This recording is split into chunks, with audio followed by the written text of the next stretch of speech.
नमस्कार दोस्तों, स्वागत है आपका डिफेंस कंपास पर। आज हम बात करने वाले पाकिस्तान की नौसेना के उस कार्यक्रम की जिसने दक्षिण एशिया के अंडर वाटर पावर बैलेंस को बदल कर रख दिया है। Hangor class AIP submarine program. Pakistan की ये नई पनडुब्बियां न सिर्फ उसकी समुद्री ताकत को बढ़ा रही है बल्कि भारत के लिए एक रणनीतिक चुनौती भी बनती जा रही है। चैप्टर 1, पाकिस्तान का नेवल मॉडर्नाइजेशन प्रोग्राम। दोस्तों, पाकिस्तान की नौसेना इस समय तेजी से आधुनिकीकरण कर रही है। खासकर सबमरीन फ्लीट में बहुत बड़ा निवेश किया जा रहा है। पहली हंगोर क्लास सबमरीन अभी सी ट्रायल पर है। तीसरी सबमरीन का लॉन्च हो चुका है और छठी की किल लेइंग यानी निर्माण प्रक्रिया शुरू हो गई है। इन तीनों उपलब्धियों से साफ है कि पाकिस्तान आने वाले दशक के अंत तक 8 नई कन्वेंशनल अटैक सबमरीन को ऑपरेशनल करना चाहता है। चैप्टर 2, चीन के साथ साझेदारी।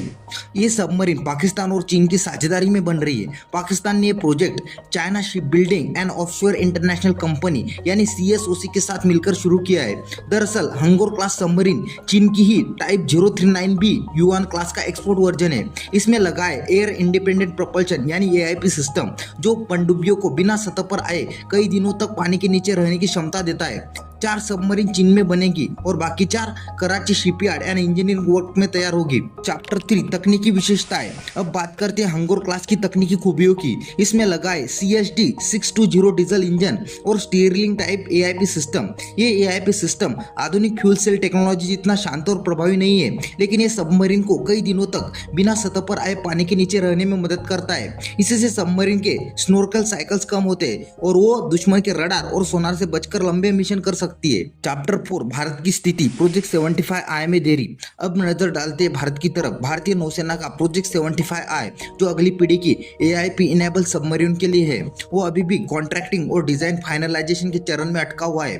भारत की मौजूदा कलवेरी क्लास स्कॉर्पियन सबमरीन में AIP सिस्टम बाद में लगाया जाएगा, लेकिन इसमें समय लगेगा।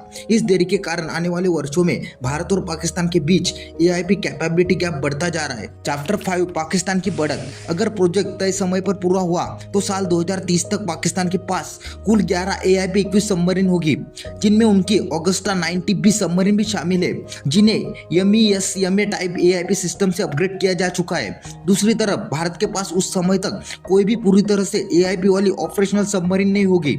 इससे पाकिस्तान को अंडर सी एंडोरेंस और टेक्निकल प्रेजेंस में बढ़त मिलेगी, खासकर नॉर्थ अरेबियन सी और हिंद महासागर के महत्वपूर्ण चेक पॉइंट पर। चैप्टर 6, भारत की गुणवत्ता बनाम पाकिस्तान की संख्या।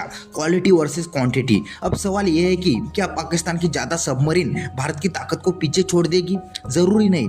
भारत के किलो क्लास और स्कॉर्पियन क्लास पनडुब्बियां अभी भी सेंसर, स्टील्थ और हथियार सिस्टम के मामले में ज्यादा एडवांस है, लेकिन पाकिस्तान की संख्या और AIP आधारित लंबी तैनाती क्षमता भारत के एंटी सबमरीन वॉरफेयर रणनीति के लिए एक चुनौती बन सकती है। चैप्टर 7, भविष्य की दिशा। आने वाले वर्षों में यह देखना दिलचस्प होगा कि भारत अपने AIP इंटीग्रेशन और प्रोजेक्ट 75I को कितनी तेजी से आगे बढ़ाता है। अगर देरी जारी रही तो पाकिस्तान के पास पानी के नीचे की लड़ाई में अस्थायी बढ़त रह सकती है, लेकिन दीर्घकाल में भारत के पास तकनीकी श्रेष्ठता और औद्योगिक क्षमता है जो इस अंतर को मिटा सकती है। चैप्टर 8, निष्कर्ष।